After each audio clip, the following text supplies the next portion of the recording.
Fala, companheirada. Estamos iniciando mais um programa do nosso podcast, o podcast Em Defesa da Educação, que hoje vai discutir uma modalidade da educação que nós acreditamos ser muito cara a todos nós. Educadores, responsáveis, pais, mães, toda a comunidade escolar, que é a educação especial na perspectiva inclusiva. É um tema que interessa a toda a sociedade. Nós acreditamos que o afeto é revolucionário e, por isso mesmo, educador, como dizia Paulo Freire. Né? E nós entendemos e acreditamos que a escola deva ser o mecanismo, a instituição que vai organizar a nossa sociedade, que vai implementar na nossa sociedade a inclusão social que a gente precisa de fato. Terminando, a inclusão não é só para a pessoa com deficiência, para a gente começar a conversar, é para toda a sociedade. Né? O Boaventura de Souza Santos, que todos nós conhecemos, tem um pensamento que espelha o tamanho do preconceito que ainda hoje existe na nossa sociedade em relação às pessoas com deficiência. O Boaventura diz: lutar pela igualdade sempre que as diferenças nos discriminem, lutar pelas diferenças sempre que a igualdade nos descaracterize.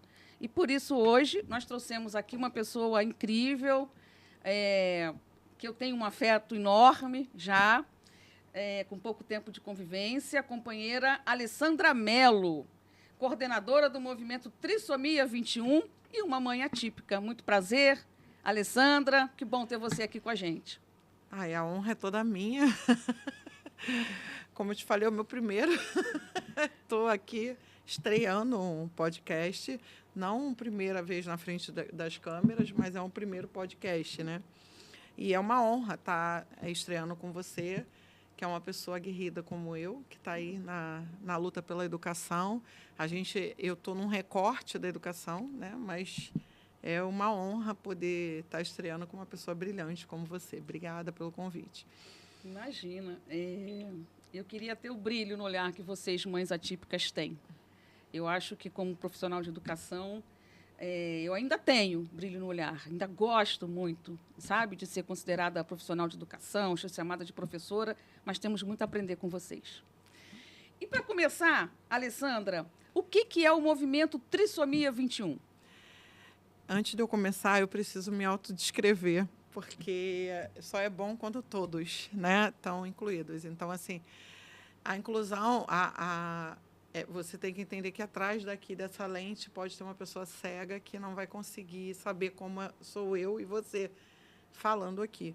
Então, eu sou uma mulher preta, né? E a descrição é sempre de cima para baixo, né?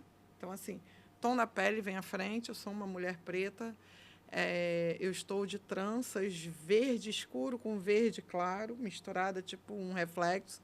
Elas estão amarradas, eu estou com duas rabo de cavalo, não, é como se fosse Maria Chiquinha para frente, né? O nome é Maria Chiquinha. Uhum. Eu uso óculos resinado, marrom, com acrílico branco, né? Com tom de acrílico branco. Eu estou maquiada. Eu estou vestindo a blusa do movimento, que fala inclusão já, escola regular, inclusão sempre inclua do meu jeito, porque a inclusão não é uma receita de bolo, né? A inclusão ela acontece individualmente, observando as especificidades do indivíduo. E o movimento Trissomia 21, né, para eu falar dele, ele nasceu a partir do nascimento do Miguel, que é o meu temporaço. Eu não falo temporão, porque depois de 20 anos é temporaço. Né? Ele veio 20 anos depois das irmãs. Ele nasceu com síndrome de Down, depois fechou paralisia cerebral e TEA. Hoje fala de nível 3 de suporte, porque ele é uma criança que precisa de muito suporte. E eu criei esse movimento apenas para fazer encontros nas praças públicas da cidade. Começou porque as pessoas diziam que eu recebia muito convite de festa, porque ele ainda era um bebê, mas conforme eles iam crescendo, as diferenças vão aumentando e eles vão ficando isolados. E pensando em não deixar o meu filho isolado, eu comecei a fazer piqueniques itinerantes nas praças públicas. E por que itinerante? Porque existia um único grupo que fazia tudo na Zona Sul. E o pessoal, uma mãe que me deu esse start, anunciaram uma festa aqui em Ipanema, num playground, e a mãe falou, pô, mas vocês só fazem tudo na Zona Sul, por que vocês não fazem pelo menos em Madureira? Porque eu posso pegar o trem de Santa Cruz, mas, pô, sair de Santa Cruz para ir para Ipanema com 3 crianças, levar doce, levar refrigerante, é complicado, eu sou sozinha com meus 3 filhos, e aquilo me deu um... Eu falei, pô, eu não dirijo, mas meu marido tem carro e me leva para qualquer lugar que eu queira ir. Uhum. E ela não tem nem marido. Então, começou nesse sentido, né?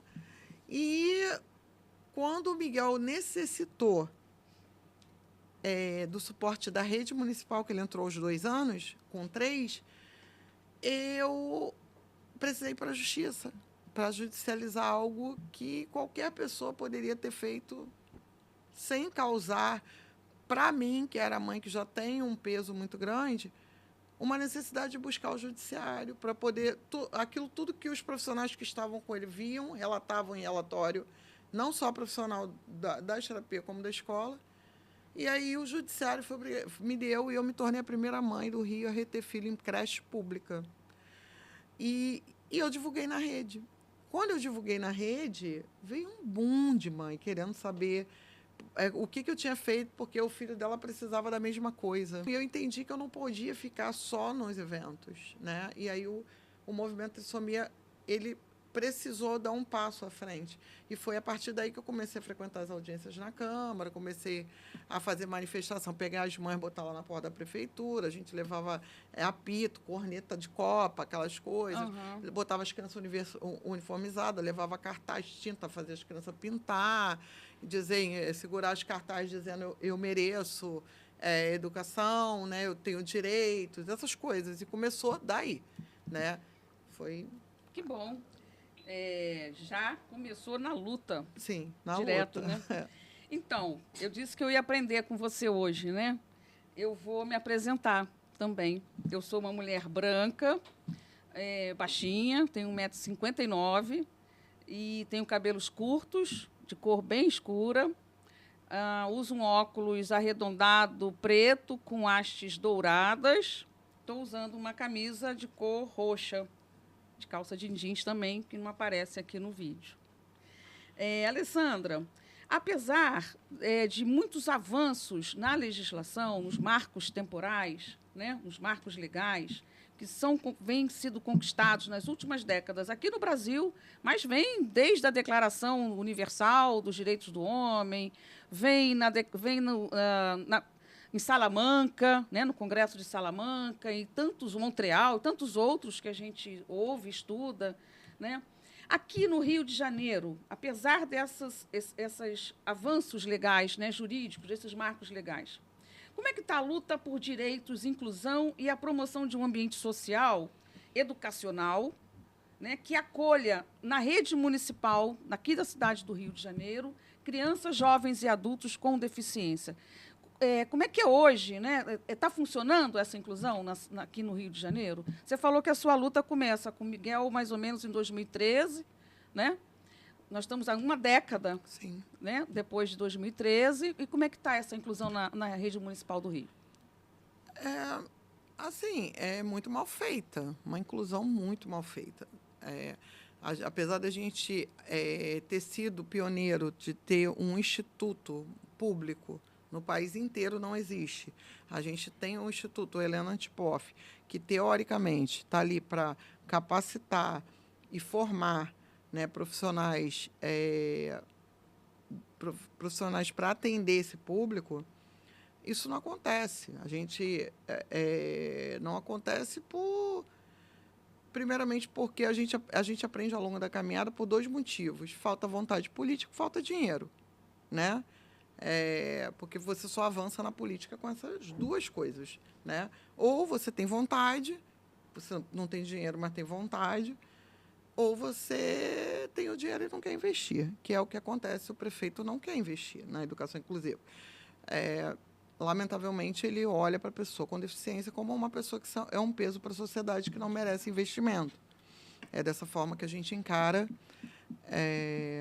tristemente, né, a educação no município do Rio, o que acaba sobrecarregando demais as mães, que na sua maioria são solo, e tendo que... O maior estresse da vida de uma mãe hoje é ter que levar seu filho para a escola, porque ela recebe o Bolsa Família, ela necessita daquele Bolsa Família, ela precisa que o filho tenha uma frequência na escola, ela precisa levar, e para muitas delas é um sofrimento, porque o filho sofre bullying, porque o filho apanha, porque ou ela tem que ficar com ele na escola, enfim, não funciona. Ultimamente a gente vê secretário de Educação falando mentiras na televisão, dizendo que tem 2.500 agentes de apoio. É uma falácia, porque assim, a cada mês a gente sabe que eles estão indo embora, eles recebem R$ 933 de salário líquido. Então, assim, o que você faz com R$ 933, você tendo que pagar um aluguel, você com trabalhar filho, 40 horas? Para olhar uma criança com deficiência. E, na sua maioria das vezes, eles nem foram capacitados para isso.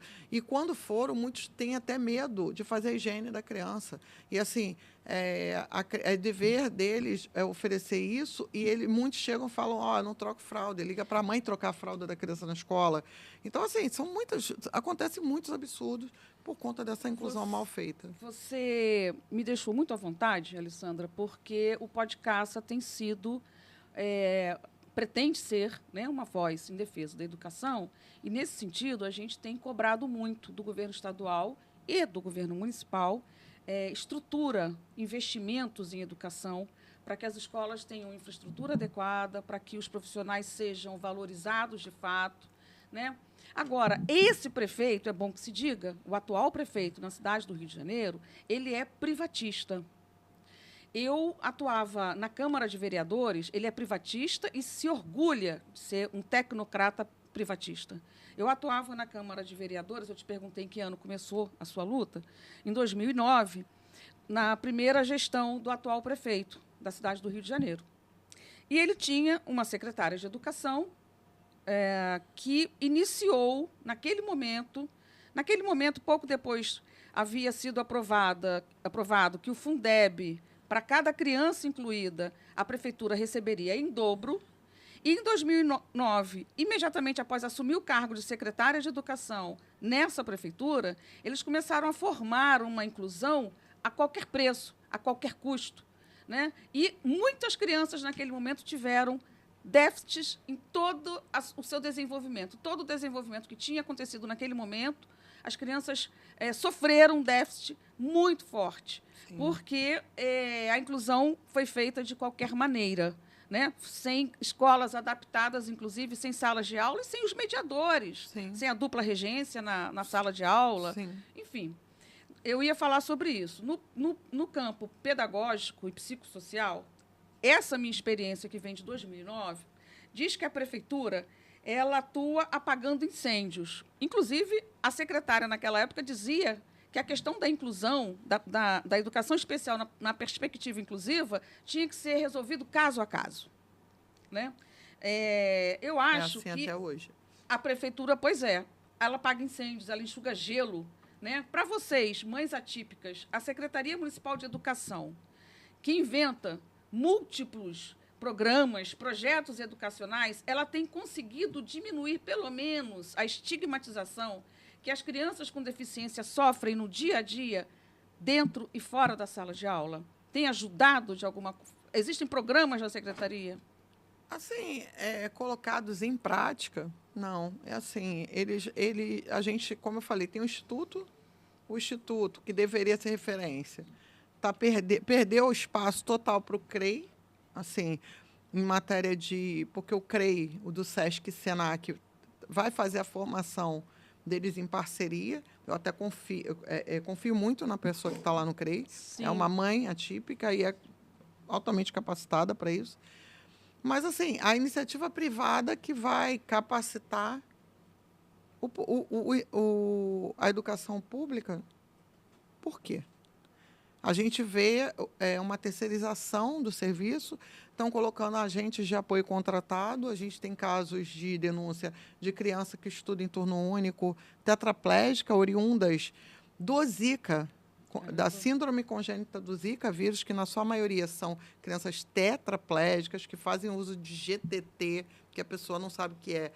O GTT é uma sonda nasogástrica que coloca na barriguinha da criança para a criança ser alimentada, que ela não consegue fazer a deglutição. E, assim, a pessoa precisa só pegar a comida da criança que já foi no GTT, inserir ali e alimentou a criança, dar água por ali também, e deixou uma criança de 7h30, num verão, de 7h30 da manhã às 2h30 da tarde, com fome e sede. A mãe chorou quando a filha chegou em casa e estava tudo lá. Ninguém alimentou. E era uma gente contratada. Ah, não, eles demitiram a gente. Assim, isso porque chegou até nós. Quantos não estão sendo sofrendo coisas, claro, violências nesse nível? E são crianças que nem sinalizam, que elas não se mexem. Né? Elas são, como eu falei, tetraplégicas. São tetraplégicas. Então, é desumano. Não, diz que fez uma capacitação. Que capacitação é essa que tu vai deixar uma criança vulnerável com fome, com sede, num verão carioca? Então, assim, isso é o que grave. A prefeitura oferece para as famílias de pessoa com deficiência. Que tipo de capacitação é essa? Né? A gente tem discutido muito aqui no podcast a questão da privatização da educação municipal e estadual. O prefeito e o seu secretáriozinho, que ele mesmo se chama no diminutivo. Né? Então, eu também tenho o direito de falar secretáriozinho. Se a minha diretora não me censurar. Então. Mas ele tem privatizado a educação, sim, optado por contratações precárias, temporárias, em detrimento dos concursos públicos. Né? Temos um banco de espera enorme, tanto para profissional de apoio à educação especial, educação infantil. Foi chamada há pouco tempo. Né? A educação especial, os agentes de apoio não tem mais banco, porque a gente entrou no Ministério Público, sim, e fez o Crivella convocar. Então, hoje, é o que eles até alegam. Né? Porque, assim, não interessa... Então, não tem concurso. Então, não tem.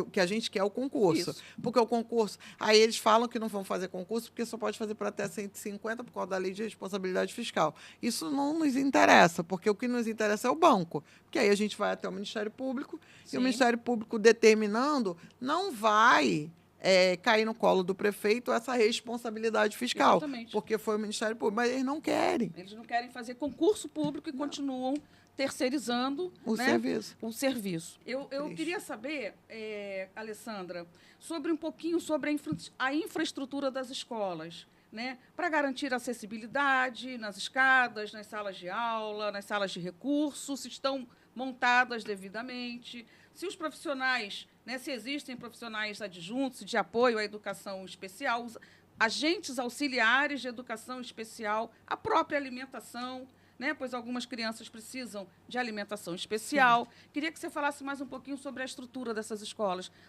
A estrutura é precária, total, precária. Muita escola não tem ar-condicionado, é muito quente. Que isso faz uma criança autista se desregular. Muita escola. As cozinhas da escola, as merendeiras trabalham de forma muito... são da iniciativa privada e elas são muito mal remuneradas. Terceirizadas também, né? E trabalham num ambiente, muitas das vezes, cozinhas muito quentes, com pouca valorização do trabalho delas, é terceirizado, mas elas estão ali para alimentar as crianças, o que é uma questão muito complexa. A falta de profissional de apoio ocasionou a última mídia aí que eles correram para tentar enxugar o gelo, que foi aquela criança dopada com Zolpidem. Por que essa criança foi dopada com Zolpidem? Não estamos aqui tirando a responsabilidade do profissional, porque isso é um crime, não é sobre isso. Mas provavelmente é uma criança mais agitada. E como não tem um agente de apoio à educação especial, que a prefeitura nomeou que é mediador, que a lei não fala nem de mediação, a lei fala do profissional de apoio especializado. Né? Então, assim, esse profissional de apoio especializado, na ausência dele, acaba uma criança mais agitada devido à sua deficiência. Não ter aquele agente ali atrapalhando a rotina, o que num desespero, um profissional vai, vou dar umas gotas de Zolpidem, não sei, sim, se tem gotas, ou vou botar na mamadeira da criança, na vitamina de banana, ou comprimido, vou tirar o pó e bater ali para aquela criança tomar. É um crime, mas de Claro. repente foi um desespero na ausência desses profissionais. Aí agora... Da formação adequada. Exatamente. Pra ele lidar, né? Não tem formação, não existe formação. Quando você pega diretor de escola falando para uma mãe de uma criança com síndrome de Down de 13 anos, que é melhor ela botar lá na classe especial, uma criança cheia de habilidades, porque a escola não tem um profissional de apoio, mas não é melhor um diretor falar isso para você? Aí a mãe falar para o diretor, não, mas não é melhor. A ciência diz que não é melhor. Entendeu? Então você vê que uma diretora não tem competência para lidar com isso. Mas aí a culpa é da diretora? Não, a culpa não é da diretora, porque eu escuto até gente falar, mas tem profissional que paga para se capacitar. Mas assim, ela paga porque ela quer, mas a obrigação é o empregador fazer essa capacitação. E ele não quer investir na educação. O prefeito e o secretário de Educação são capacitistas, eles estão tirando dessas crianças o pleno desenvolvimento que é garantido na LBI. Porque a criança com deficiência ela não está lá para ser uma letrada. Ela está na escola, porque a escola é a porta aberta para o mundo. Se ela tiver condições de ser alfabetizada, ela vai ser alfabetizada. Mas aquela que não tem condições, ela não tem que ir para a classe especial. Ela está ali convivendo com a diversidade, porque é a porta para conviver em sociedade. E é sobre isso. Eles não querem investir na educação inclusiva, porque a criança com deficiência, para eles, é custo e não investimento. Alessandra, eu fiquei assim até um pouco, enfim, desconcertada com isso que você falou da diretora, né? Uma colega, uma professora, né? Isso demonstra o nível de má formação para trabalhar com a educação especial na perspectiva inclusiva, para trabalhar com a inclusão que os profissionais de educação do município não têm e, pelo que eu estou entendendo, nunca tiveram. Sim. Tem uma outra questão que também, desde essa época de 2009, eu já tentava encaminhar na Câmara de Vereadores, quando eu atuava por lá, que eu acho muito importante. Você levantou alguns dados, por exemplo, das mães atípicas, dos pais, dos responsáveis, a dificuldade, né, que os pais têm de encaminhar determinadas questões. Transporte, orientação para lidar com a criança em casa, orientação dos seus direitos, né? E os problemas do dia a dia da criança na escola, do cotidiano da criança na escola. Eu sempre achei que deveria ter, na estrutura da SME, um conselho de representantes de pais e responsáveis da educação inclusiva, né? Isso avançou em algum momento? Existe esse conselho? Você acha isso importante? Enfim. Então, esse conselho é uma das nossas bandeiras de luta, porque existe um SEC, mas esse SEC só representa a classe especial, porque, na sua maioria, é composto por pais da classe especial. E a classe especial e a classe inclusiva são coisas totalmente paralelas. Elas não se cruzam em momento nenhum, né? Na minha opinião, a classe especial, ela segrega, ela infantiliza e ela não prepara esse indivíduo para o mundo. Você vê ali muitos adultos que têm um potencial gigante, poderiam estar fazendo, numa atividade de cultura, numa atividade de esporte, e eles estão dentro de uma sala cortando papel, colando figurinha, cobrindo coisinhas, pintando. Então, assim, a minha opinião, eu acho que eles mereciam mais. Eu tive uma reunião com o atual secretário e os assessores falaram que tinha a possibilidade de fazer um SEC, sim, para a educação inclusiva. A gente está lutando há muito tempo, porque a educação inclusiva e a educação especial são coisas distintas. Sim. A educação especial são adultos convivendo lá, 5, 6 pessoas convivendo com outras deficiências juntos. Na minha opinião, eles poderiam fazer outra coisa. E a educação inclusiva é a inclusão mesmo dessas pessoas com a diversidade, né? Então, a ciência diz que a pessoa com deficiência, ela desenvolve, não é uma coisa da minha cabeça, a ciência comprova que as pessoas que têm deficiência, que estão junto de pessoas sem deficiência, elas desenvolvem e alcançam o pleno desenvolvimento, muito mais do que uma pessoa que convive com seus pares. Então, assim, eu luto pela inclusão. Mas o seu filho é um candidato à classe especial, porque ele é um adulto, ele vai se transformar num adulto não funcional. Não me interessa. O meu filho tem direito de aprender a viver em sociedade. Como que ele vai aprender se ele não conviver com o diverso? Então, ele vai para a escola, ele sabe qual é a cadeira que ele senta, ele sabe o lugar dele. Quando tem alguém no lugar dele, ele aguarda a pessoa se levantar do lugar dele para ele poder se sentar. Ele sabe a carteirinha que ele senta, ele sabe quem é a amiga que senta do lado dele. Então, assim, isso ele é aprender como se ele não estivesse dentro de uma turma. Então, assim, há milhões de possibilidades para a pessoa com deficiência. A lei não diz que ela tem que ser letrada, diz que ela tem que alcançar o pleno desenvolvimento. E como que isso vai ser alcançado? Se a prefeitura oferecer para todos aquilo que o meu filho judicialmente tem. Ele tem porque eu fui para a justiça, né?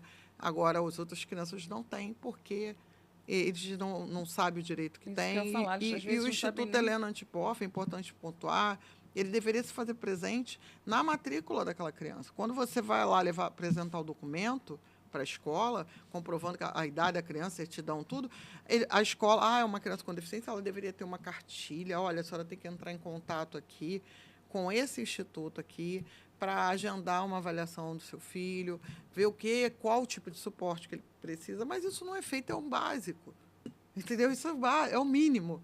Tem gente que você vai falar, tem mãe que ela não sabe nem o que é IHA. A pessoa não sabe, porque ele não se faz presente. A pessoa passa a vida inteira na rede. Eu tive uma mãe ano passado que ela faleceu aos 34 anos de câncer, a filha dela é mais velha que a minha. Eu apresentei o PEI do meu filho. Minha filha nunca teve isso. Como que pode a criança ser mais velha? Ela não sabe o que é PEI. Entendeu? Não, minha filha nunca teve o PEI. Entendeu? Então, assim, por quê? Porque é um órgão que está ali e ele não cumpre o papel que tem que cumprir. É isso. Alessandra, foi maravilhoso esse tempo que você passou aqui com a gente, de aprendizado. O podcast em Defesa da Educação quer ser um parceiro na luta da inclusão também. E eu queria que você... Nós estamos agora já no final do nosso tempo. Queria que você apresentasse as suas considerações finais e deixasse para a gente os arrobas, os endereços eletrônicos de como é que a gente faz... quem quiser conhecer, né, a luta do Trissomia 21, do movimento Trissomia 21, como é que a gente faz? Então, o Instagram, o Facebook eu tenho mais seguidores até do que o Instagram, mas é movimento Trissomia, TRISSOM de mamãe IA 21, que começou com a síndrome de Down, né? T21, que é a trissomia do cromossomo 21. Mas aí a gente foi abraçando todo mundo e aí o nome ficou, mas a gente abraça não é só a síndrome de Down, gente. Até porque eu acredito que a inclusão ela só acontece de verdade se todos estiverem juntos, né? E o arroba do Instagram é Movimento Trissomia 21. E as minhas redes sociais é Alessandra com 2 Ds de dado, _ Melo com L só. Aí vocês me acham nas minhas redes. Foi um prazer estar aqui, né, Andréia? Muito obrigada, assim, pelo convite. Foi muito bom. É muito bom a gente poder expressar, ser voz para outras mães, que muitas não teriam condições de estar aqui, e tentar mostrar a realidade, que é uma gotinha nesse oceano de 26 mil alunos com deficiência da rede, né? A gente tem 26 mil, o secretário diz que tem 7 mil agentes com as vozes da cabeça dele, porque realmente, na prática, a gente sabe que não existe, né? 7 mil pessoas Sim, cuidando, claro, das pessoas com deficiência. E dizer para as mães que elas não estão sozinhas, que elas podem contar com o Movimento Trissomia 21. A gente está junto, o que vocês precisarem. A gente é um canal, eu tenho um grupo de 9 pessoas comigo que me ajudam, são outras mães que estão juntas comigo. Eu sou a cara do movimento, mas eu não faço nada sozinha. Eu faço tudo com ajuda, com suporte, com apoio, por isso que eu estou aqui. Então, assim, é isso. Obrigada, Alessandra. Queria agradecer também a todos vocês que acompanham o podcast. Eu tenho certeza que esse é um programa que vocês vão aproveitar bastante. E eu acho que o que fica de saldo aqui no nosso programa também é que a maternidade atípica, ela ensina a todos nós, né, que nós precisamos dividir com toda a sociedade, com todos na sociedade, que nós temos algumas missões na vida. Foi isso que eu aprendi aqui hoje. E uma dessas missões, por exemplo, seria conscientizar toda a sociedade sobre o que é o autismo, por exemplo, o que são as deficiências, né? E mostrar a perfeição do que nós podemos estar estigmatizando ou considerando imperfeito, né? Porque são apenas pessoas, como você colocou, que entendem a vida de maneira diferente, né? Eu acho que ainda tem muito a ser feito para o pleno acesso à educação, à saúde, ao trabalho, ao lazer, né? A preparação para a vida e com as pessoas com deficiência, né? Atípicas. E a gente só vai poder realmente falar que estamos na construção de uma sociedade realmente inclusiva quando as redes de educação, seja no Estado, seja no município, entenderem que a gente precisa de muito, mas de muita ação e de muito investimento do poder público para a gente ter uma educação inclusiva e uma sociedade inclusiva. Sim, com certeza. Obrigada, Alessandra, mais uma vez pelo aprendizado. Muito obrigada. Foi um prazer, obrigada.